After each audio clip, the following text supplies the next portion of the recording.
অনেক কাল আগের কথা, যখন শহরগুলো কেবল গড়ে উঠছিল এবং মানবতার শিকড় ছিল সরল ও পবিত্র। পারস্যের এক দূরবর্তী এলাকায় একটি ছোট্ট গ্রাম ছিল, যার নাম ছিল ইয়াসমিনাবাদ। এই গ্রামটি তার সুন্দর উপত্যকা, প্রবাহিত ঝর্ণা এবং সর্বোপরি সেখানকার দয়ালু ও ঈমানদার মানুষদের জন্য বিখ্যাত ছিল। এই গ্রামের মাটিতে এক অদ্ভুত আধ্যাত্মিকতা ছিল, যেন এখানকার প্রতিটি ধূলিকণায় আল্লাহর রহমত বর্ষিত হচ্ছে। এই ইয়াসমিনাবাদেই এক সওদাগর বাস করতেন, যার নাম ছিল আব্দুল রহমান। আব্দুল রহমান ছিলেন সেই সময়ের একজন সাধারণ কাপড়ের ব্যবসায়ী। তার ব্যবসা খুব একটা বড় ছিল না, আর না তিনি শহরের সবচেয়ে ধনী ব্যক্তিদের মধ্যে গণ্য হতেন। তার একটি ছোট্ট দোকান ছিল, যেখানে তিনি মিশর ও শাম দেশ থেকে আনা কাপড় বিক্রি করতেন। তার ঘরটি মাটির তৈরি ছিল, কিন্তু তা ছিল পরিষ্কার পরিচ্ছন্ন এবং শান্তিময়। তার জীবন ছিল সাধারণ জীবনযাপনের এক চমৎকার দৃষ্টান্ত। কিন্তু একটি বিষয়ে আব্দুল রহমানকে গ্রামের বাকি মানুষদের থেকে আলাদা করত, আর তা হল তার দানশীলতা এবং আল্লাহর পথে ব্যয় করার অভ্যাস। তিনি এই বিশ্বাসে অটল ছিলেন যে রিজিক আল্লাহই দেন, এবং তার দেওয়া সম্পদ থেকে গরিব ও অভাবীদের হক আদায় করা প্রতিটি মুসলমানের কর্তব্য। তার স্ত্রী আমারাও ছিলেন একজন নেককার ও কৃতজ্ঞ নারী, যিনি সর্বদা তার স্বামীর এই ভালো কাজে তাকে সঙ্গী দিতেন। আব্দুর রহমানের একটি নিয়ম ছিল, প্রতি জুম্মার নামাজের আগে তিনি তার দোকানের সারাদিনের উপার্জনের একটি বিশেষ অংশ আলাদা করে রাখতেন। তারপর সেই টাকা নিয়ে তিনি গ্রামের অলিগলিতে বেরিয়ে পড়তেন এবং গোপনে সেই সব পরিবারকে সাহায্য করতেন যাদের ব্যাপারে তিনি নিশ্চিত ছিলেন যে তারা অভাবী। তিনি এই কাজটি এত নিভৃতে ও গোপনে করতেন যে প্রায় প্রতিবেশীরাও টের পেত না। কখনো কোনো বিধবার দরজায় আটার বস্তা রেখে আসতেন, আবার কখনো কোনো এতিম বাচ্চার জন্যে কাপড় ও খাবার সামগ্রী রেখে আসতেন। তার চেহারা সবসময় এক অদ্ভুত প্রশান্তি ও আধ্যাত্মিক নূরে উজ্জ্বল থাকত। লোকেরা তাকে আব্দুর রহমান ভাই বলে ডাকত এবং তাকে সম্মান করত, কিন্তু তার দানশীলতার এই দিকটি সম্পর্কে খুব কম লোকই জানত। এক বছর ইয়াসমিনাবাদ এবং তার আশেপাশের এলাকাগুলোতে ভয়াবহ খরা দেখা দিল। আকাশ যেন পানি বর্ষণ করা বন্ধ করে দিয়েছিল। জমিগুলো অনুর্বর হয়ে গেল, ফসল শুকিয়ে গেল এবং কুয়োগুলোও শুকিয়ে যেতে লাগল। গ্রামের মানুষ দিশেহারা হয়ে পড়ল। যারা গতকাল পর্যন্ত সচ্ছল ছিল, আজ তাদের ঘরেও অভাবের হাহাকার শুরু হল। পরিস্থিতি দিন দিন খারাপ হতে লাগল। আব্দুল রহমানের ব্যবসাও এই খরার কারণে ব্যাপকভাবে ক্ষতিগ্রস্ত হল। মানুষ যেখানে খাবার কিনতেই হিমশিম খাচ্ছে, সেখানে কাপড় কে কিনবে? তার দোকানে আসা ক্রেতার সংখ্যা কমে গেল এবং আয় রোজগারও আর আগের মতো রইল না। তার নিজের ঘরের অবস্থাও কঠিন হতে শুরু করল। একদিন তার স্ত্রী আমারা চিন্তিত হয়ে বললেন, আব্দুল রহমান, পরিস্থিতি খুব খারাপ হচ্ছে। আমাদের কাছে যে সঞ্চয় আছে তাও দ্রুত শেষ হয়ে যাচ্ছে। হয়তো এখন কিছু সময়ের জন্য আমাদের দান সাদকা দেওয়া বন্ধ রাখা উচিত, যাতে আমরা আমাদের বাচ্চাদের জন্য কিছু জমাতে পারি। আব্দুল রহমান তার স্ত্রীর দিকে তাকালেন। তার চোখে দুশ্চিন্তা স্পষ্ট ফুটে উঠছিল। তিনি একটি দীর্ঘশ্বাস নিলেন এবং হেসে বললেন, আমারা, তুমি ঠিকই বলেছ, পরিস্থিতি সত্যিই কঠিন। কিন্তু ভেবে দেখো, যদি আমরা এই সংকটের সময় আল্লাহর পথে দেওয়া বন্ধ করে দিই, তবে আমরা সুখের সময় সেই রবের কাছে আর কি আশা করব? এটাই তো পরীক্ষার সময়। এটাই সময় আল্লাহকে দেখানোর যে তার সত্তার ওপর আমাদের বিশ্বাস কতটা মজবুত। যতক্ষণ আমাদের ঘরে একটি রুটিও আছে, তার অর্ধেক অংশ সেই ব্যক্তির যার কাছে সেটাও নেই। রিজিক কমানো বা বাড়ানো আল্লাহর ইচ্ছার ওপর নির্ভরশীল। আমাদের কাজ তো শুধু তার হুকুম পালন করা। আমারা তার স্বামীর এই অটল বিশ্বাস দেখে চুপ হয়ে গেলেন। তার চোখে পানি চলে এলো, কিন্তু এই পানি ভয়ের ছিল না, বরং নিজের স্বামীর এই বিশ্বাসের ওপর গর্বের ছিল। তিনি মনে মনে আল্লাহর কাছে দোয়া করলেন, হে আমার রব, আমার স্বামীর এই ঈমানকে তুমি সালামত রেখো এবং আমাদের এই পরীক্ষায় অবিচল রেখো। সেদিনের পর থেকে আব্দুল রহমান তার অভ্যাস বদলালেন না, বরং তিনি তার সাদকার পরিমাণ আরও বাড়িয়ে দিলেন। এখন তিনি তার উপার্জনের বেশিরভাগ অংশই আল্লাহর পথে খরচ করে দিতেন এবং নিজের ঘরের জন্য কেবল ততটুকুই রাখতেন যতটুকুতে কোনো মতে দিন চলে যায়। অনেক সময় এমন হতো যে তাদের ঘরে কেবল শুকনো রুটি আর পানি থাকত, কিন্তু তারা স্বামী স্ত্রী দুজনেই আল্লাহর শুকরিয়া আদায় করে ঘুমিয়ে পড়তেন। গ্রামের কিছু লোক আব্দুল রহমানকে দেখে অবাক হতো, কেউ কেউ তাকে বোকা মনে করত। একদিন তার প্রতিবেশী হাসিম, যে নিজেই একজন সাধারণ কৃষক ছিল, তাকে থামিয়ে বলল, আব্দুল রহমান, আমি দেখছি তুমি এই খরার মধ্যেও মানুষকে সাহায্য করছো। তোমার কি নিজের বাচ্চাদের জন্য কোনো চিন্তা নেই? তুমি তোমার সব সম্পদ বিলিয়ে দিলে কাল তোমার কাছে কি থাকবে? নিজের জন্যও কিছু ভাবো। আব্দুল রহমান হাসিমের কাঁধে হাত রাখলেন এবং অত্যন্ত নম্রভাবে উত্তর দিলেন, হাসিম ভাই, যে সম্পদ আমি নিজের কাছে রাখব তা তো এখানেই থেকে যাবে, কিন্তু যে সম্পদ আমি আল্লাহর পথে দিই সেটাই আমার আসল পুঁজি, যা পরকালে আমার কাজে আসবে। দুনিয়ার চিন্তা তো সবাই করে, কিন্তু পরকালের চিন্তা করার মানুষ কম। আর আমার রব এত দয়ালু যে তিনি দুনিয়াতেও তার বান্দাকে একা ছাড়েন না। আমার বিশ্বাস তিনি কোনো না কোনো ব্যবস্থা অবশ্যই করবেন। হাসিম কোনো উত্তর দিতে না পেরে সেখান থেকে চলে গেল, কিন্তু আব্দুল রহমানের কথাগুলো তার হৃদয়ে গেঁথে গেল। দিন পেরোতে লাগল, খরার তীব্রতা বেড়েই চলেছিল। আব্দুল রহমানের সঞ্চয় এখন একদম শেষের পথে। এক রাতে তার ঘরে খাওয়ার মতো কিছুই ছিল না। তার বাচ্চারা ক্ষুধায় কাঁদছিল। আমারা তাদের পানি খাইয়ে ঘুম পাড়ানোর চেষ্টা করলেন, কিন্তু ক্ষুধার জ্বালায় তাদের ঘুম আসছিল না। আব্দুল রহমানের হৃদয় এই দৃশ্য দেখে ফেটে যাচ্ছিল। তিনি ওযু করলেন এবং নামাজের জন্য দাঁড়িয়ে গেলেন। সিজদায় লুটিয়ে পড়ে তিনি আল্লাহর কাছে দোয়া করলেন, হে আমার পরবর্তীগার, হে রিজিকদাতা, তুমি সব জানো। আমি তোমার সন্তুষ্টির জন্যে তোমার বান্দাদের সাহায্য করেছি। আজ আমার সন্তানরা ক্ষুধার্ত।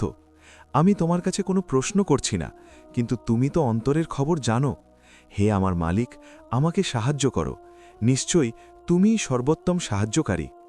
দোয়া করতে করতে তার চোখ দিয়ে অঝরে পানি ঝরতে লাগল। তিনি দীর্ঘক্ষণ সিজদায় পড়ে কাঁদলেন। যখন তিনি মাথা তুললেন তখন তার অন্তরে এক অদ্ভুত প্রশান্তি ছিল, যেন তার ফরিয়াদ কবুল হয়ে গেছে। তিনি উঠলেন এবং তার চিন্তিত স্ত্রীর পাশে গিয়ে বসলেন। তিনি আমারার হাত ধরলেন এবং বললেন, চিন্তা করো না আমারা, যে রব সৃষ্টি করেছেন তিনি রিজিকও দেবেন, তার ওয়াদা সত্য। তিনি এই কথাটি মাত্র শেষ করেছেন, তখনই দরজায় কড়া নাড়ার শব্দ হল। দরজায় শব্দ শুনে আব্দুল রহমান এবং আমারা দুজনেই চমকে উঠলেন। রাতের এই সময় কে হতে পারে? গ্রামে তো সবাই খরার চিন্তায় নিজের নিজের ঘরে বন্দী। আব্দুল রহমান আমারাকে সান্ত্বনা দিয়ে দরজার দিকে এগিয়ে গেলেন। তার মনে এক অজানা ভয়ও ছিল, আবার এক হালকা আশাও ছিল। তিনি দরজা খুললেন এবং সামনে এক অপরিচিত ব্যক্তিকে দাঁড়িয়ে থাকতে দেখলেন। লোকটি ছিল লম্বা এবং মজবুত শরীরের অধিকারী। তার পরনে ছিল ভ্রমণের পোশাক, যার ওপর ধুলোর আস্তরণ জমেছিল, কিন্তু তার চেহারায় এক অদ্ভুত আভিজাত্য ও গাম্ভীর্য ছিল। তার সাথে আরও দুজন লোক ছিল, যাদের হাতে মশাল ছিল। সেই মশালের আলোয় তাদের পেছনে দাঁড়ানো দুটি উট দেখা যাচ্ছিল, যেগুলো মালামালে পূর্ণ ছিল। অপরিচিত লোকটি আব্দুল রহমানকে গভীরভাবে দেখল এবং অত্যন্ত শ্রদ্ধার সাথে জিজ্ঞেস করল, আমি কি জনাব আব্দুল রহমানের সাথে কথা বলছি, যিনি কাপড়ের ব্যবসায়ী? আব্দুল রহমান অবাক হয়ে উত্তর দিলেন, জি, আমি আব্দুল রহমান। বলুন, আমি আপনার কি সেবা করতে পারি? তার বুক দ্রুত ধরফর করছিল। এরা কারা, যারা তাকে এভাবে খুঁজতে খুঁজতে তার ঘর পর্যন্ত চলে এসেছে? অপরিচিত লোকটি হাসল এবং বলল, আমার নাম খালিদ, আমি বাগদাদ শহর থেকে এসেছি। আমাদের বণিকদের সর্দার জনাব ইব্রাহিম আল বাগদাদি আমাকে আপনার কাছে একটি বিশেষ বার্তা এবং কিছু আমানত দিয়ে পাঠিয়েছেন। বাগদাদের নাম শুনে আব্দুল রহমানের বিস্ময় আরও বেড়ে গেল। বাগদাদের কোনো ব্যবসায়ীর সাথে তার কোনো লেনদেন ছিল না। তিনি কখনো তাদের সাথে ব্যবসাও করেননি। তিনি বিভ্রান্ত হয়ে জিজ্ঞেস করলেন, ইব্রাহিম আল বাগদাদি? আমি তো তাকে চিনি না। হয়তো আপনাদের কোনো ভুল হচ্ছে। খালিদ তার লোকদের ইশারা করল। তারা উর্দুটিকে কাছে নিয়ে এলো। খালিদ বলল, জনাব, কোনো ভুল হয়নি, আমি আপনার কাছেই এসেছি। আসলে কয়েক সপ্তাহ আগে আমাদের সর্দার ইব্রাহিম আল বাগদাদি একটি স্বপ্ন দেখেছেন।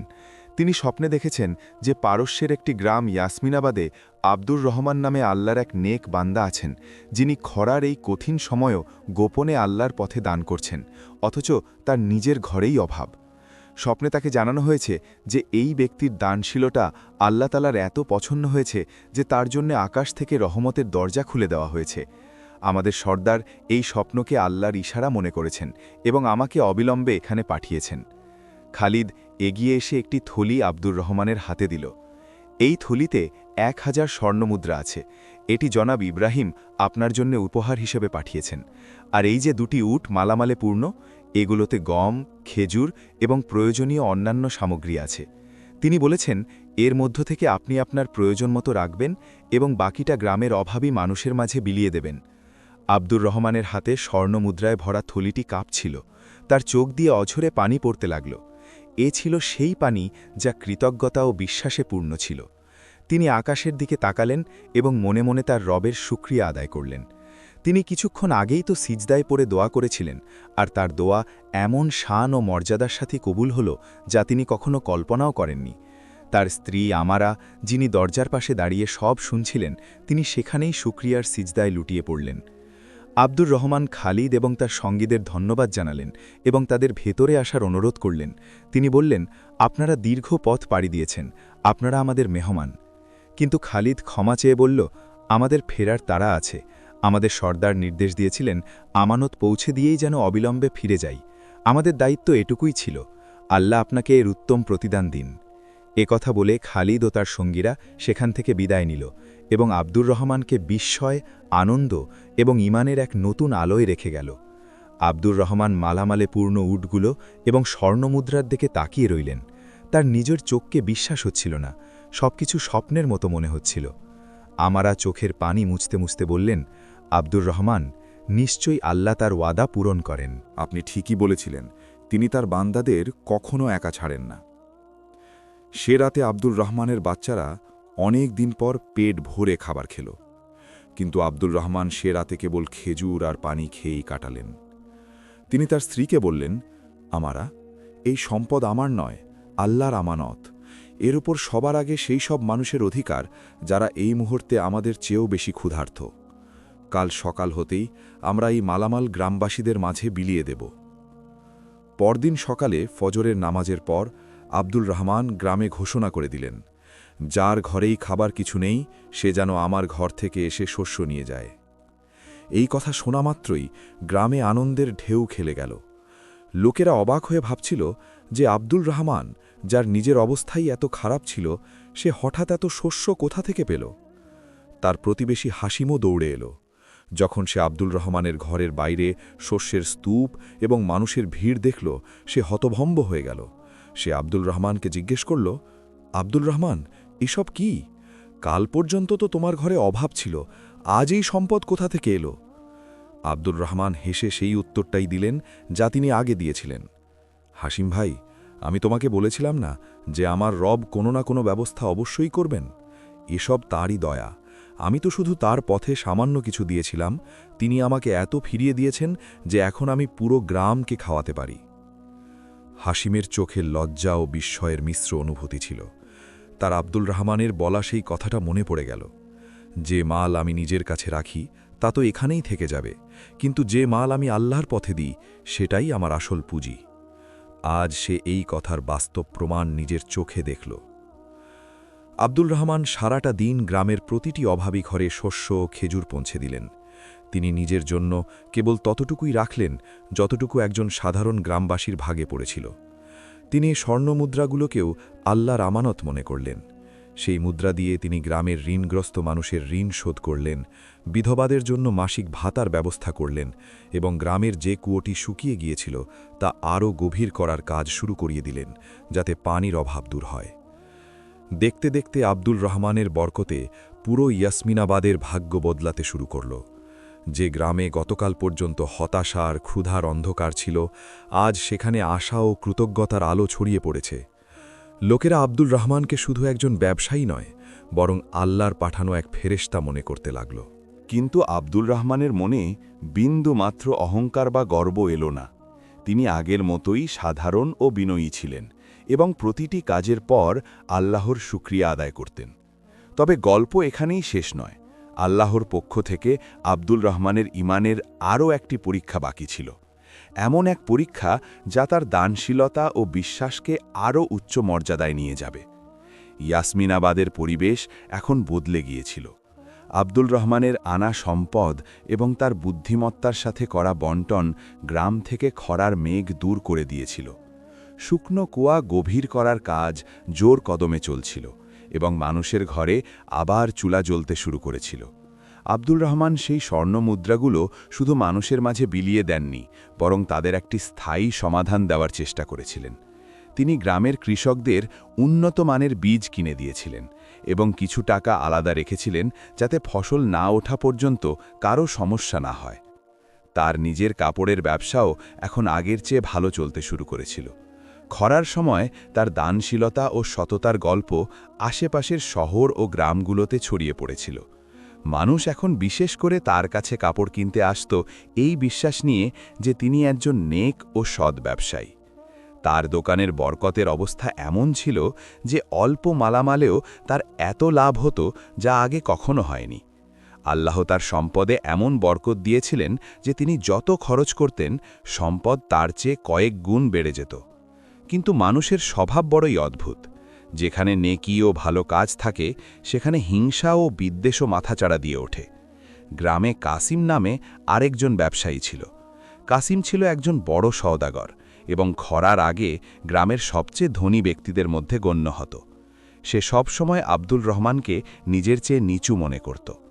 যখন খরা এলো, কাসিম তার সমস্ত মাল ও শস্য গুদামে তালাবদ্ধ করে রেখেছিল এই অপেক্ষায় যে যখন জিনিসের দাম আরও বাড়বে তখন সে সেগুলো বিক্রি করে কয়েক গুণ মুনাফা করবে।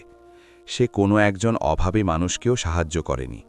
এখন যখন সে দেখল যে আব্দুল রহমান, যাকে সে একজন সাধারণ ব্যবসায়ী মনে করত, সে পুরো গ্রামের হিরো হয়ে গেছে এবং মানুষ তাকে সম্মান করছে, তখন তার বুকে যেন সাপ কামড়াতে লাগল। তার অন্তর হিংসার আগুনে জ্বলতে লাগল। সে এটা সহ্য করতে পারছিল না যে আব্দুল রহমানের খ্যাতি তার চেয়ে বেড়ে গেছে। সে সবসময় এই চিন্তায় থাকত যে কিভাবে আব্দুল রহমানকে মানুষের নজরের নিচে নামানো যায়। একদিন কাসিম একটি গভীর ষড়যন্ত্র করল। সেই সময় দেশের শাসক ছিলেন একজন কঠোর মেজাজের কিন্তু ন্যায়পরায়ণ বাদশাহ, যিনি তার রাজ্যে কোনো ধরনের বিশৃঙ্খলা বা বিদ্রোহ সহ্য করতেন না। বাদশাহ পর্যন্ত সাধারণ মানুষের পৌঁছানো কঠিন ছিল এবং তার উজির ও উপদেষ্টারা প্রায়ই তার কাছে ভুল খবর পৌঁছে দিয়ে নিজেদের ফায়দা হাসিল করত। কাসিম শহরে গিয়ে বাদশার এক দরবারির সাথে দেখা করল, যে ছিল ঘুষখোর ও লোভী। সে তাকে প্রচুর ধনসম্পদ দিল এবং তার কান ভারী করল। সে আব্দুল রহমানের খ্যাতিকে সম্পূর্ণ ভিন্ন রং দিয়ে উপস্থাপন করল। সে দরবারিকে বলল, জনাব, পারস্যের আমাদের এলাকায় ইয়াসমিনাবাদে আব্দুল রহমান নামে এক ব্যক্তি আছে। সে হঠাৎ করেই খুব ধনী হয়ে গেছে। তার কাছে বাগদাদ থেকে স্বর্ণমুদ্রা ও মালামাল এসেছে। সে এই সম্পদ দিয়ে গ্রামের মানুষকে কিনে নিচ্ছে। সে তাদের শস্য ও টাকা দিয়ে নিজের দলে টানছে এবং মানুষের মাঝে তার জনপ্রিয়তা বেড়েই চলেছে। আমার ভয় হচ্ছে যে সে মানুষকে একত্রিত করে বাদশার বিরুদ্ধে বিদ্রোহ করার প্রস্তুতি নিচ্ছে। তার বাগদাদ থেকে আসা টাকা এই কথার প্রমাণ যে সে শত্রু দেশ থেকে সাহায্য পাচ্ছে। ঘুষখোর দরবারি যখন এত বড় খবর শুনল, যাতে বিদ্রোহ ও শত্রু দেশের উল্লেখ ছিল, তার চোখে আনন্দের ঝিলিক খেলে গেল। সে বাদশাকে খুশি করার এবং নিজের পদমর্যাদা বাড়ানোর একটি সুযোগ পেয়ে গেল। সে কাসিমকে আশ্বস্ত করল এবং অবিলম্বে এই খবর রংচং মাখিয়ে বাদশার সামনে পেশ করল। বাদশাহ, যিনি আগে থেকেই তার রাজ্যের ষড়যন্ত্র নিয়ে চিন্তিত ছিলেন, এই কথা শুনে রাগে অগ্নিশর্মা হয়ে গেলেন। একজন সাধারণ কাপড়ের ব্যবসায়ীর এত বড় সাহস যে সে তার বিরুদ্ধে ষড়যন্ত্র করছে। তিনি অবিলম্বে তার সৈন্যদের একদলকে আদেশ দিলেন, অবিলম্বে ইয়াসমিনাবাদ যাও এবং এই আব্দুল রহমান নামক ব্যক্তিকে শিকল দিয়ে বেঁধে আমার সামনে হাজির করো। তার সমস্ত ধন সম্পদ বাজেয়াপ্ত করো এবং তার ঘর তালাবদ্ধ করে দাও। আমি সেই বিশ্বাসঘাতককে এমন শাস্তি দেব যা আগামী প্রজন্মের জন্য দৃষ্টান্ত হয়ে থাকবে। সৈন্যদের দলটি দ্রুত গতিতে ইয়াসমিনাবাদের দিকে রওনা হল। এদিকে ইয়াসমিনাবাদে আব্দুল রহমান এসব ষড়যন্ত্রের কিছুই না জেনে নিজের জীবনে মগ্ন ছিলেন। সেদিন তিনি তার দোকানে বসেছিলেন, হঠাৎ বাইরে শোরগোল শুরু হল। তিনি বাইরে উকি দিয়ে দেখলেন যে বাদশার সৈন্যরা পুরো গ্রামে ছড়িয়ে পড়েছে। তাদের চোখে মুখে রাগ ও কঠোরতা। সৈন্যদের সর্দার সরাসরি তার দোকানে ঢুকে পড়ল। তোমার নাম কি আব্দুল রহমান? সর্দার বজ্রকণ্ঠে জিজ্ঞেস করল। আব্দুল রহমান দাঁড়িয়ে সম্মানের সাথে উত্তর দিলেন, জি আমি। কি হয়েছে? তোমাকে বাদশাহ সালামত স্মরণ করেছেন, সর্দার ব্যঙ্গাত্মক সুরে বলল। তোমার বিরুদ্ধে দেশের সাথে বিশ্বাসঘাতকতা ও বিদ্রোহের ষড়যন্ত্রের অভিযোগ আছে। আমাদের আদেশ দেওয়া হয়েছে তোমাকে গ্রেফতার করার জন্য। এ কথা শুনে আব্দুর রহমানের পায়ের নিচ থেকে মাটি সরে গেল। বিশ্বাসঘাতকতা, বিদ্রোহ, এসব কেমন অভিযোগ? তিনি তো স্বপ্নেও কখনো এমন কিছু ভাবেননি। তিনি বললেন, জনাব, আপনাদের নিশ্চয়ই কোনো ভুল হয়েছে। আমি একজন সাধারণ ব্যবসায়ী, আমার এসব কথার সাথে কি সম্পর্ক? কিন্তু সৈন্যরা তার একটি কথাও শুনল না। তারা তাকে শক্ত করে ধরল, তার হাতে লোহার ভারী শিকল পরিয়ে দিল এবং তাকে দোকান থেকে টেনে হিচড়ে বের করল। তার দোকান সিলগালা করে দেওয়া হলো। গ্রামের মানুষ যারা ততক্ষণে জমা হয়ে গিয়েছিল এই দৃশ্য দেখে স্তব্ধ হয়ে গেল। তাদের হিরো, তাদের সাহায্যকারী আজ একজন অপরাধীর মতো শিকলে বাঁধা। কেউ কেউ কেঁদে ফেলল, কিন্তু বাদশার সৈন্যদের ভয়ে কারো সাহস হল না এগিয়ে গিয়ে কিছু বলার। সৈন্যরা তাকে টানতে টানতে তার ঘরের দিকে নিয়ে গেল। সেখানে তার স্ত্রী আমারা এবং বাচ্চারা আগেই সৈন্যদের দেখে ভয়ে কুঁকড়েছিল। যখন আমারা তার স্ত্রীকে এই অবস্থায় দেখলেন, তিনি চিৎকার করে অজ্ঞান হওয়ার উপক্রম হলেন। সৈন্যরা ঘরের নারী ও শিশুদের বাইরে বের করে দিল এবং ঘরটিতে তালা লাগিয়ে দিল। আব্দুর রহমানের সব সম্পদ, তার দোকান, তার ঘর, সব কিছু এক মুহূর্তের মধ্যে তার কাছ থেকে ছিনিয়ে নেওয়া হলো। শিকলে বাঁধা আব্দুর রহমান কেবল আকাশের দিকে তাকিয়ে রইলেন। তার চেহারায় না ছিল রাগ, না ছিল অভিযোগ, শুধু ছিল এক গভীর চিন্তার ছাপ। তার কানে তার প্রতিবেশী হাসিমের কথাগুলো বাজছিল, কাল তোমার কাছে কি থাকবে? আজ সত্যিই তার কাছে কিছুই অবশিষ্ট ছিল না, কেবল সেই ঈমান ছাড়া, যা তার বুকে এখনও জ্বলছিল। সৈন্যরা তাকে টেনে নিয়ে ঘোড়ার দিকে যাচ্ছিল। গ্রামবাসীরা আফসোস ও অসহায় দৃষ্টিতে তাকে দেখতে লাগল। কাসিম ভিড়ের মধ্যে দাঁড়িয়েছিল এবং তার মুখে ছিল এক নিষ্ঠুর হাসি। তার মনে হচ্ছিল সে তার প্রতিশোধ নিয়ে নিয়েছে। আব্দুর রহমানকে ঘোড়ার সাথে বাধা হল এবং সৈন্যদের দল তাকে নিয়ে শহরের দিকে, বাদশার দরবারের দিকে রওনা হল। তার সামনে এক নতুন এবং সম্ভবত সবচেয়ে কঠিন পরীক্ষা অপেক্ষা করছিল। একদিকে বাদশার ক্রোধ, বিশ্বাসঘাতকতার অভিযোগ এবং মৃত্যুদণ্ডের ভয়, আর অন্যদিকে তার সেই বিশ্বাস যে তার রব তাকে কখনো অপমানিত করবেন না। এই যাত্রা তার জীবনের সবচেয়ে দীর্ঘ এবং কঠিন যাত্রা হতে যাচ্ছিল। শিকলে বাঁধা আব্দুর রহমান বাদশার সৈন্যদের সাথে ইয়াসমিনাবাদ থেকে বেরিয়ে গিয়েছিলেন। তার গ্রাম, তার ঘর, তার সম্মান সব কিছু পেছনে পড়ে রইল। যাত্রা ছিল দীর্ঘ ও ক্লান্তিকর। দিনের প্রখর রোদ আর রাতের হাড় কাঁপানো শীত তার শরীর ভেঙে দিচ্ছিল, কিন্তু তার অন্তরে এক অদ্ভুত প্রশান্তি ছিল। তিনি অনবরত মনে মনে আল্লাহর জিকির করছিলেন। তার এই বিশ্বাস ছিল যে যদি এই পরীক্ষা আল্লাহর পক্ষ থেকে হয়ে থাকে, তবে তিনি এর থেকে বের হওয়ার পথ তৈরি করবেন। টানা 2 দিন সফরের পর কাফেলা বাদশাহর শহর দারুস সালতানাতে পৌঁছাল। এটি ছিল এক বিশাল ও জাঁকজমকপূর্ণ শহর, যেখানে উঁচু দালান, চওড়া রাস্তা এবং চারদিকে কোলাহল ছিল। কিন্তু আব্দুল রহমানের কাছে এসবই অর্থহীন ছিল। তাকে একজন অপরাধীর মতো শহরের অলিগলি দিয়ে ঘোরানো হলো। লোকেরা তাকে বিস্ময় ও ঘৃণার দৃষ্টিতে দেখছিল, যেন সে কোনো বড় বিশ্বাসঘাতক। তাকে শহরের সবচেয়ে বড় কারাগারের একটি সংকীর্ণ ও অন্ধকার প্রকোষ্ঠে বন্দী করা হলো। এটি এমন এক জায়গা ছিল যেখানে সূর্যের আলো খুব কষ্টে পৌঁছাত। মেঝে ছিল ঠান্ডা ও স্যাঁতস্যাঁতে এবং বাতাসে ছিল এক অদ্ভুত দুর্গন্ধ। কুঠুরিতে তিনি ছাড়াও আরও কিছু বন্দী ছিল, যাদের চেহারা হতাশা ও অসহায়ত্বের গল্প বলছিল। আব্দুল রহমান কুঠুরির এক কোণে জায়গা করে নিলেন এবং বসে পড়লেন। তিনি তার পরিস্থিতির ওপর চিন্তা করতে শুরু করলেন। এক মুহূর্তের জন্য মানুষের স্বভাবজাত প্রবৃত্তি অনুযায়ী তার মনে এই চিন্তা এলো, হে আল্লাহ, আমি তোমার পথে আমার সব কিছু উৎসর্গ করলাম, আর তার প্রতিদান কি এই পেলাম যে আজ আমি বিশ্বাসঘাতক হিসেবে এই কারাগারে পড়ে আছি? আমার অপরাধ কি ছিল? কিন্তু পরক্ষণেই তিনি এই চিন্তা মন থেকে ঝেড়ে ফেললেন। তিনি ইস্তিগফার পড়লেন এবং ভাবলেন, না, আমার রব কখনো জুলুম করেন না। নিশ্চয়ই এর মধ্যেও কোনো হিকমাত বা প্রজ্ঞা লুকিয়ে আছে। হয়তো আমার ঈমান এখনও এতটা পূর্ণতা পায়নি যে আমি সব অবস্থায় শুকরিয়া আদায় করতে পারি। এটা অভিযোগের সময় নয়, ধৈর্যের সময়। এই ভেবে তার মন শান্ত হয়ে গেল। তিনি দেখলেন তার সাথের বন্দীরা তাকে অদ্ভুত দৃষ্টিতে দেখছে। তাদের মধ্যে থেকে একজন বৃদ্ধ বন্দী, যার দাড়ি পেকে সাদা হয়ে গিয়েছিল, জিজ্ঞেস করল, নতুন এসেছ? কোন অপরাধ করে এখানে পৌঁছালে? আব্দুর রহমান নম্রভাবে উত্তর দিলেন, বাবা, আমি কোনো অপরাধ করিনি। আমার ওপর বিদ্রোহের মিথ্যা অভিযোগ আনা হয়েছে। বৃদ্ধ বন্দীটির তিক্ত হাসি হাসল। এখানে সবাই এটাই বলে যে সে নির্দোষ, কিন্তু এই অন্ধকার কুঠুরিতে আসার পর পাপ আর পুণ্যের অর্থ বদলে যায়। এখানে শুধু অপেক্ষা, আর অপেক্ষার পর মৃত্যু। আব্দুল রহমান সেই বৃদ্ধ বন্দির চোখের দিকে তাকালেন, যেখানে আশার কোনো আলো অবশিষ্ট ছিল না। তিনি সিদ্ধান্ত নিলেন যে তিনি এখানে হতাশা ছড়ানোর পরিবর্তে আশার প্রদীপ জ্বালাবেন। তিনি সেই বন্দীদের সাথে কথা বলা শুরু করলেন।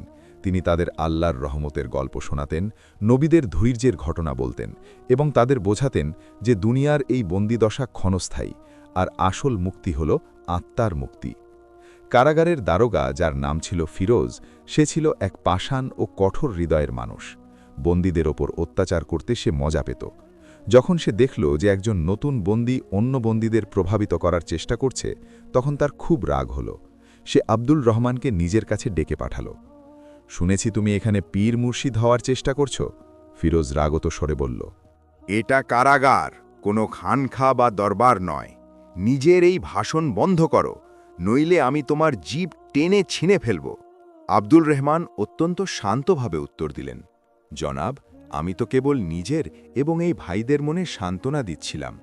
হতাশা একটি পাপ, আর আমি চাই না আমরা সবাই এই পাপে লিপ্ত হই। ফিরোজ তার এই নির্ভীক ভঙ্গি ও প্রশান্ত চেহারা দেখে অবাক হল। সে আজ পর্যন্ত যত বন্দী দেখেছে, তাদের চেহারায় ভয় ও আতঙ্ক থাকত, কিন্তু এই ব্যক্তি একদম আলাদা। ফিরোজ তাকে ধমক দিয়ে আবার কুঠুরিতে পাঠিয়ে দিল, কিন্তু আব্দুল রহমানের চেহারা তার মাথায় ঘুরতে লাগল। দিন কাটতে লাগল। আব্দুল রহমানের নিয়ম হয়ে দাঁড়িয়েছিল, তাকে যে শুকনো রুটি আর পানি দেওয়া হতো, তিনি তার থেকেও অর্ধেক তার চেয়ে দুর্বল বন্দীকে দিয়ে দিতেন। তিনি রাতের বেশিরভাগ সময় ইবাদতে কাটাতেন। তার এই সৎসঙ্গের প্রভাব এমন হল যে কারাগারের পরিবেশ বদলাতে শুরু করল। যে বন্দীরা কাল পর্যন্ত একে অপরের সাথে ঝগড়া বিবাদ করত, তারা এখন একে অপরের খেয়াল রাখতে শুরু করল। যাদের চেহারায় শুধু হতাশা ছিল, এখন সেখানে এক হালকা আশার আলো দেখা যেতে লাগল। এই পরিবর্তন দারোগা ফিরোজের চোখ এড়াল না। সে গোপনে আব্দুল রহমানকে লক্ষ্য করত। সে বুঝতে পারছিল না এই ব্যক্তির মধ্যে এমন কি শক্তি আছে যা পাথরদিল মানুষদেরও মোম বানিয়ে দিচ্ছে। এক রাতে ফিরোজের যুবক ছেলের শরীর হঠাৎ খুব খারাপ হয়ে গেল। শহরের সব হেকিম কবিরাজ জবাব দিয়ে দিল। ফিরোজ তার ছেলের অবস্থা দেখে ভেঙে পড়ল। সে অস্থির হয়ে কারাগারে পায়চারি করছিল। সেই সময় আব্দুল রহমান তার কুঠুরিতে নামাজ পড়ে দোয়ার জন্য হাত তুলেছিলেন। তার চেহারায় এত নূর আর প্রশান্তি ছিল যে ফিরোজের পা সেখানেই আটকে গেল। নিজের অজান্তেই ফিরোজ তার কুঠুরির কাছে গেল।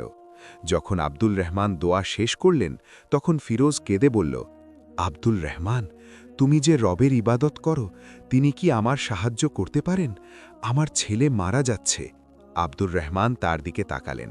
তার মনে ফিরোজের জন্য ঘৃণা বা রাগ ছিল না, ছিল সহানুভূতি। তিনি বললেন, ফিরোজ, আমার রব শুধু আমার নন, তিনি তো সমস্ত জগতের রব। তিনি তোমার কথাও শোনেন, আমার কথাও। যদি তুমি সত্যিকারের মন নিয়ে তার কাছে চাও, তবে তিনি অবশ্যই তোমাকে সাহায্য করবেন। ফিরোজ বলল, আমি অনেক দোয়া করেছি, কিন্তু কিছু হয়নি। তোমাকে আল্লাহর নেক বান্দা মনে হয়। আল্লাহর দোহাই, তুমি আমার ছেলের জন্য দোয়া করো। যদি সে সুস্থ হয়ে যায়, তবে আমি সারা জীবন তোমার গোলাম হয়ে থাকব। আব্দুর রহমান বললেন, গোলামি কেবল আল্লাহরই করা উচিত। আমি তোমার ছেলের জন্য অবশ্যই দোয়া করব, কিন্তু একটা কথা দাও, যদি আল্লাহ তাকে সুস্থতা দেন, তবে তুমি এই নিরপরাধ বন্দীদের ওপর অত্যাচার করা ছেড়ে দেবে এবং তাদের সাথে সদয় আচরণ করবে। ফিরোজ সঙ্গে সঙ্গে কথা দিল। আব্দুল রহমান সেই মুহূর্তেই সেখানে দাঁড়িয়ে আল্লাহর দরবারে হাত তুললেন এবং ফিরোজের ছেলের সুস্থতার জন্য মন থেকে দোয়া করলেন। তার চোখ দিয়ে অঝরে পানি ঝরছিল। দোয়া শেষে তিনি ফিরোজকে বললেন, যাও এবং তোমার রবের রহমত থেকে নিরাশ হও না। ফিরোজ দৌড়ে তার ঘরে গেল। যখন সে ঘরে পৌঁছাল, তখন এক অলৌকিক ঘটনা তার জন্য অপেক্ষা করছিল। তার ছেলে, যে কিছুক্ষণ আগেও অজ্ঞান হয়ে পড়েছিল, এখন বিছানায় উঠে বসেছে। তার জ্বর নেমে গেছে এবং সে তার মায়ের কাছে পানি চাইছে। এই দৃশ্য দেখে ফিরোজের চোখ ছানা বড়া হয়ে গেল। সে সেখানেই মাটিতে লুটিয়ে পড়ল এবং সিজদায় গিয়ে সেই রবের শুকরিয়া আদায় করতে লাগল, যাকে সে কখনো মানতই না। এই ঘটনাটি আব্দুল রহমানের জীবনে এক নতুন মোড় আনতে যাচ্ছিল। তার ঈমান ও দানশীলতা এখন কারাগারের দেওয়াল ভেদ করে বাদশাহের মহলের দিকে যাত্রা করতে যাচ্ছিল, কিন্তু এমন এক পন্থায় যা কেউ প্রত্যাশা করেনি। দারোগা ফিরোজের ওপর এই ঘটনার এত গভীর প্রভাব পড়ল যে তার পুরো জীবনই বদলে গেল। পরদিন সকালে যখন সে কারাগারে এলো, সে ছিল এক নতুন মানুষ। তার চেহারা থেকে কঠোরতা ও নিষ্ঠুরতার বদলে নম্রতা ও ভদ্রতা ঝরছিল। সে এসেই আব্দুল রহমানকে তার কুঠুরি থেকে বের করল এবং নিজের ঘরে নিয়ে গেল। সে আব্দুল রহমানের পায়ে পড়ার চেষ্টা করল, কিন্তু আব্দুল রহমান তাকে তুলে বুকে জড়িয়ে ধরলেন। ফিরোজ কাঁদতে কাঁদতে বলল, আব্দুল রহমান, আমি অন্ধকারে ছিলাম, তুমি আমাকে আলো দেখিয়েছ। আল্লাহর তোমার দোয়ায় আমার ছেলেকে নতুন জীবন দিয়েছেন। আজ থেকে আমি তোমার খাদেম, আদেশ করো, আমি তোমার জন্য কি করতে পারি। আব্দুল রহমান তাকে সান্ত্বনা দিলেন এবং বললেন, শুকরিয়া আল্লাহর আদায় করো, যিনি তোমার ছেলেকে সুস্থ করেছেন এবং তোমার অন্তরে হেদায়েত দিয়েছেন। যদি তুমি আমার কোনো সেবা করতে চাও, তবে শুধু এটুকুই করো যে এই বন্দীদের সাথে ন্যায় বিচার ও নম্র আচরণ করো। আর যদি সম্ভব হয় তবে আমার নির্দোষ হওয়ার খবর বাদশার কাছে পৌঁছে দাও। ফিরোজ তখনই আব্দুল রহমানকে কারাগারের সবচেয়ে ভালো অংশে স্থানান্তর করে দিল, যেখানে পরিষ্কার বিছানা ও ভালো খাবার ছিল। সে সমস্ত বন্দীদের সাথে নিজের আচরণও বদলে ফেলল। কিন্তু বাদশার পর্যন্ত কথা পৌঁছানো কঠিন কাজ ছিল। বাদশার কাছে কেবল সেই কথাই পৌঁছাত যা তার উজিল ও পারিষদরা চাইত। ফিরোজ ছিল একজন সাধারণ দারোগা। তার সাহস ছিল না যে সে সরাসরি বাদশার সাথে কথা বলতে পারে।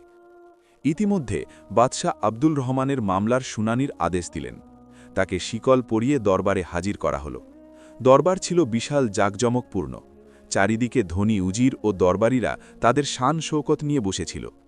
বাদশাহ তার সিংহাসনে বসেছিলেন এবং তার চেহারায় ছিল রাগের ছাপ। আব্দুল রহমানের বিরুদ্ধে ষড়যন্ত্রকারী ব্যবসায়ী কাসিম এবং সেই ঘুষখোর দরবারি সেখানে উপস্থিত ছিল। বাদশাহ গম্ভীর কণ্ঠে জিজ্ঞাসা করলেন, তো এই সেই বিশ্বাসঘাতক আব্দুল রহমান যে আমাদের রাজত্বের বিরুদ্ধে ষড়যন্ত্র করেছে? আব্দুল রহমান অত্যন্ত শান্ত ও সাহসিকতার সাথে উত্তর দিলেন, বাদশাহ সালামত, আমি বিশ্বাসঘাতক নই। আমি একজন সাধারণ ব্যবসায়ী এবং আল্লাহর এক নগণ্য বান্দা। আমার ওপর লাগানো সমস্ত অভিযোগ মিথ্যা ও ভিত্তিহীন। ঘুষখোর দরবারি সঙ্গে সঙ্গে বলে উঠল, অলম্পনা, এ মিথ্যা বলছে। এর কাছে বাগদাদ থেকে সম্পদ এসেছে। এ পুরো গ্রামকে নিজের দলে ভিড়িয়েছে। আমাদের কাছে এর বিরুদ্ধে সাক্ষীও আছে। সে কাসিমের দিকে ইশারা করল। কাসিম এগিয়ে এসে মিথ্যা সাক্ষ্য দিল এবং পুরো গল্পটি রং চং মাখিয়ে পেশ করল। বাদশার রাগ আরও বেড়ে গেল। তিনি জল্লাদকে ডাকার আদেশ দিতেই যাচ্ছিলেন, এমন সময় হঠাৎ দরবারে এক ব্যক্তি দৌড়ে প্রবেশ করল। সে ছিল দারোগা ফিরোজ। দরবারের প্রহরীরা তাকে আটকানোর চেষ্টা করল, কিন্তু সে তাদের ধাক্কা দিয়ে সোজা বাদশাহের সিংহাসনের সামনে পৌঁছে গেল এবং সিজদায় লুটিয়ে পড়ল। আলম্পনা, দয়া করে শুনুন, এই ব্যক্তির উপর জুলুম হচ্ছে, ইনি নির্দোষ, ফিরোজ চিৎকার করে বলল। দরবারে পিন পতন নীরবতা নেমে এলো। একজন সাধারণ দারোগার এত বড় স্পর্ধা যে সে বাদশাহের সিদ্ধান্তকে বাধা দেয়। বাদশাহ রাগে বললেন, এ কেমন বেয়াদবি, তোমার সাহস কি করে হলো? ফিরোজ মাথা তুলল। তার চোখে না ছিল ভয়, না ছিল দ্বিধা। সে তার ছেলের সুস্থ হওয়ার পুরো ঘটনা শুরু থেকে শেষ পর্যন্ত দরবারে সবার সামনে বর্ণনা করে দিল। সে বলল যে কিভাবে আব্দুল রহমান কারাগারের অন্ধকারেও নেটি ও ধৈর্যের পথ ছাড়েননি এবং কিভাবে তার দোয়ায় এক মরণাপন্ন রোগী সুস্থ হয়েছে। বাদশাহ সালামত, ফিরোজ বলল, আপনি নিজেই ভাবুন, যে ব্যক্তি তার শত্রুর ছেলের জন্য দোয়া করতে পারে, যার সততার সাক্ষ্য কারাগারের পাষাণ হৃদয়ের কয়েদিরাও দেয়, সেই ব্যক্তি কি দেশের সাথে বিশ্বাসঘাতকতা করতে পারে? কখনোই না। ইনি আল্লাহর ওলি এবং আমরা সবাই এর উপর জুলুম করছি। আসল ষড়যন্ত্র ইনি নন, বরং ওই লোকেরা করেছে যারা আপনার কাছে মিথ্যা খবর পৌঁছেছে। বাদশাহ, যিনি বুদ্ধিমান ও ন্যায়পরায়ণ ছিলেন, ফিরোজের কথা এবং তার চেহারার সততায় প্রভাবিত হলেন। তিনি কাসিম এবং তার দরবারির চেহারায় ভয়ের ছাপ দেখতে পেলেন। তিনি ব্যাপারটিতে কিছু গোলমাল অনুভব করলেন। ঘটনাক্রমে সেই সময় দরবারে বাগদাদ থেকে আসা একটি কূটনৈতিক কাফেলাও উপস্থিত ছিল।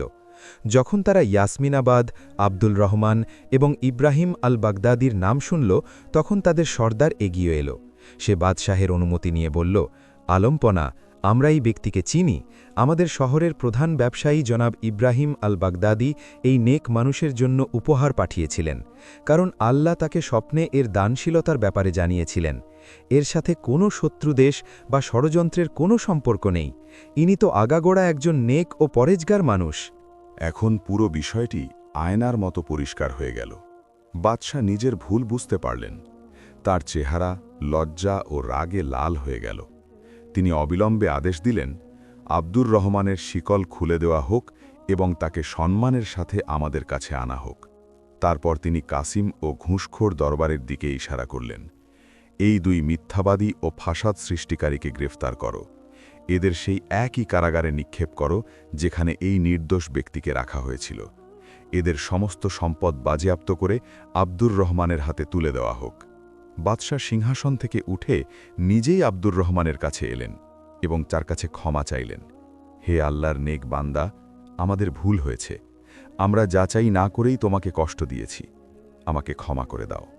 আব্দুর রহমান সঙ্গে সঙ্গে উত্তর দিলেন, বাদশাহ সালামত, আমি আপনাকে ক্ষমা করলাম। আপনিও মানুষ, আর ভুল হতেই পারে। আসল ক্ষমা করার মালিক তো আমার রব। বাদশাহ আব্দুর রহমানের এই মহান ব্যক্তিত্বে এতটাই মুগ্ধ হলেন যে তিনি তাকে তার বিশেষ উপদেষ্টা হিসেবে নিয়োগ দিলেন। তিনি আব্দুর রহমানের সমস্ত ধনসম্পদ সম্মানের সাথে তাকে ফিরিয়ে দিলেন এবং তাকে শহরে একটি বিশাল বাড়িও উপহার দিলেন। আব্দুর রহমান বাদশাকে ধন্যবাদ জানালেন, কিন্তু তিনি উপদেষ্টার বড় পদ গ্রহণ করতে বিনয়ের সাথে অস্বীকৃতি জানালেন। তিনি বললেন, আলমপনাহ, আমি একজন সাধারণ ব্যবসায়ী এবং সেটাই থাকতে চাই। আমার জায়গা দরবারে নয়, বরং আল্লাহর বান্দাদের মাঝে। বাদশাহ তার এই নির্লোভ মানসিকতায় আরও অবাক হলেন। তিনি আব্দুর রহমানকে সম্মানের সাথে ইয়াসমিনাবাদে ফেরত পাঠালেন।